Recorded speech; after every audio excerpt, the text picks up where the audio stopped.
मर गए, मारे गए, सुसाइड हो गया, हार्ट अटैक्स हो गए, ये सारी चीजें उस वक्त होने के बावजूद भी मोदी जी कभी ठस का मस वो नहीं बोले और वो हमेशा अपनी ही बात कहते रहे। और शुरू में तो ये बहुत बोले कि मैं वो करूंगा, ये करूंगा, लेकिन उन्होंने कुछ नहीं किया और आज लोग परेशान हैं। और उसके बजाय उन्होंने 3 काले कानून लाया, जो है एक तो मंडी का, एक तो प्राइस इसका फिक्सेशन का, और तीसरा जो अपना एमएसपी के लिए उन्होंने कुछ बात नहीं की, लेकिन उसको निकालने की भी उन्होंने कोशिश की। यानी हर चीज से तंग उन्होंने किया। तो उसीलिए हम एमएसपी की गारंटी के लिए कानून लगाएंगे। ये तो हमारा 5 न्याय जो है, उन 5 न्यायों को हम इम्प्लीमेंट करेंगे, जिसमें एक युवा न्याय है, नारी न्याय है और किसान न्याय है। 1 जून को चुनावी रण का अंतिम पड़ाव है। पंजाब में भी 1 जून को ही वोटिंग होनी है और 1 जून के चुनाव के लिए प्रधानमंत्री नरेंद्र मोदी धुआंधार प्रचार कर रहे हैं। एक बार फिर उन्होंने विपक्ष को आरक्षण, घोषणा पत्र समेत कई मुद्दों को लेकर घेरा है। प्रधानमंत्री ने आरक्षण को लेकर फिर विपक्ष पर सवाल उठाए। उन्होंने विपक्ष को आरक्षण के मुद्दे पर घेरा और संविधान की मर्यादा तार-तार करने का आरोप लगाया। इतने बड़े दलितों के हितैषी अपने आप को कहते हैं, वे हकीकत में उनके घोर दुश्मन हैं। इन्होंने रातों रात एजुकेशनल इंस्टीट्यूशंस को माइनॉरिटी इंस्टीट्यूशंस बना दिया। पीएम मोदी ने आर्टिकल 370 हटाने का विरोध करने वालों को जमकर सुनाई। उन्होंने दावा किया कि कुछ लोगों ने अपने फायदे के लिए आर्टिकल 370 की दीवार बनाई। 370 ये सिर्फ एक 5-4 परिवारों का ही एजेंडा था जी। ये न कश्मीर की जनता का एजेंडा था, न देश के लोगों का एजेंडा था। पीएम मोदी ने दावा किया, विपक्ष पिछले 24 साल से गालियां दे रहा है और विपक्ष का गालियां देना स्वभाव बन गया है। मैं तो पिछले 24 साल से गालियां खा करके गाली प्रूफ हो गया हूँ।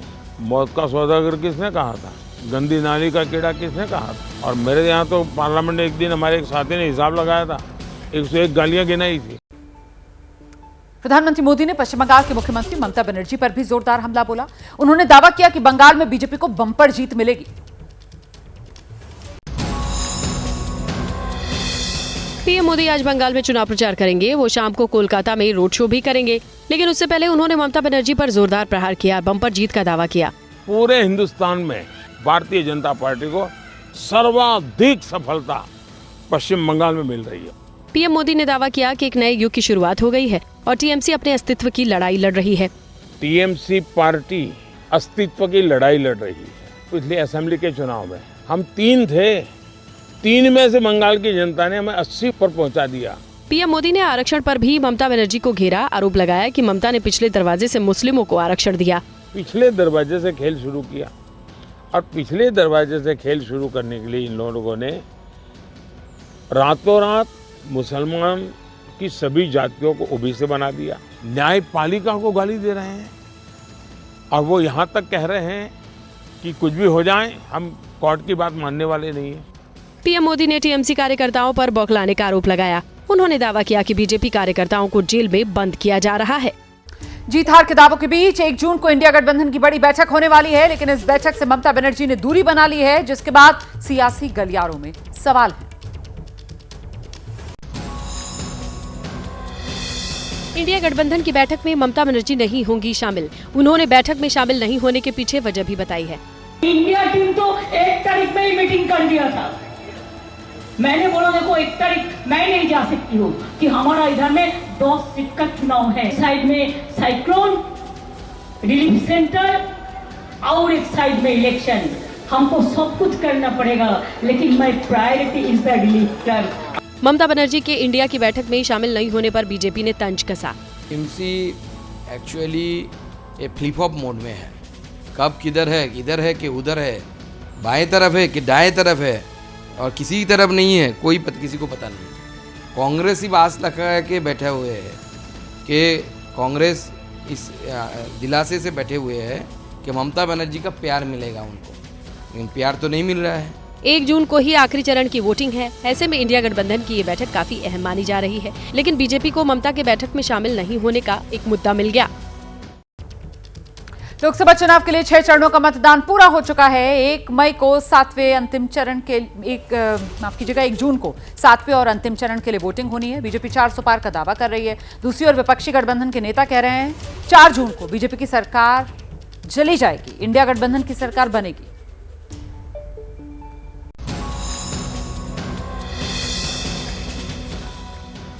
चुनाव की तपिश जैसे जैसे आगे बढ़ रही है, दावों को लेकर शब्दों की जंग शुरू हो गई है।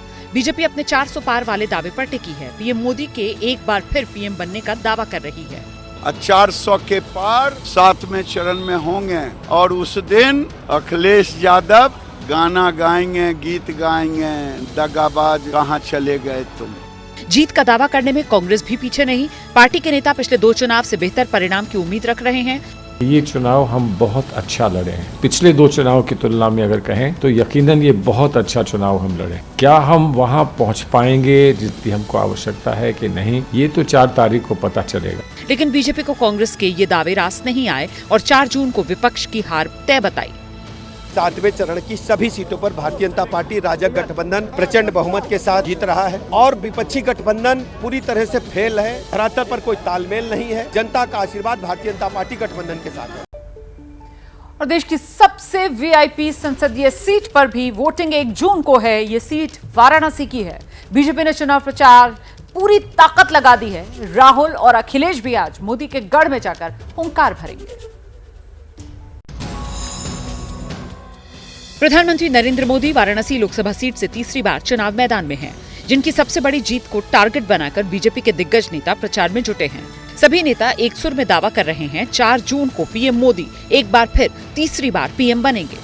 भारत के यशस्वी प्रधानमंत्री तीसरी बार प्रधानमंत्री बनेंगे और ये दुनिया के लिए एक बहुत बड़ा खबर होगी। लेकिन विपक्ष के नेता और समाजवादी पार्टी के अध्यक्ष अखिलेश यादव ने पीएम मोदी को लेकर भविष्यवाणी कर दी। जो 80 का नारा दे रहे थे वो अब क्यूटो भी नहीं बचा पा रहे हैं और क्यूटो में इतनी फौज लगाई है अपनी पार्टी की, क्योंकि उन्हें पता है कि उनके अपने ही उनके साथ नहीं दे रहे हैं। विपक्ष के दावे पर सीएम योगी ने पलटवार किया और काशी से पीएम मोदी की जीत तय बताई। काशी ने जो मंत्र दिया वह मंत्र पूरे देश में गूंज रहा है।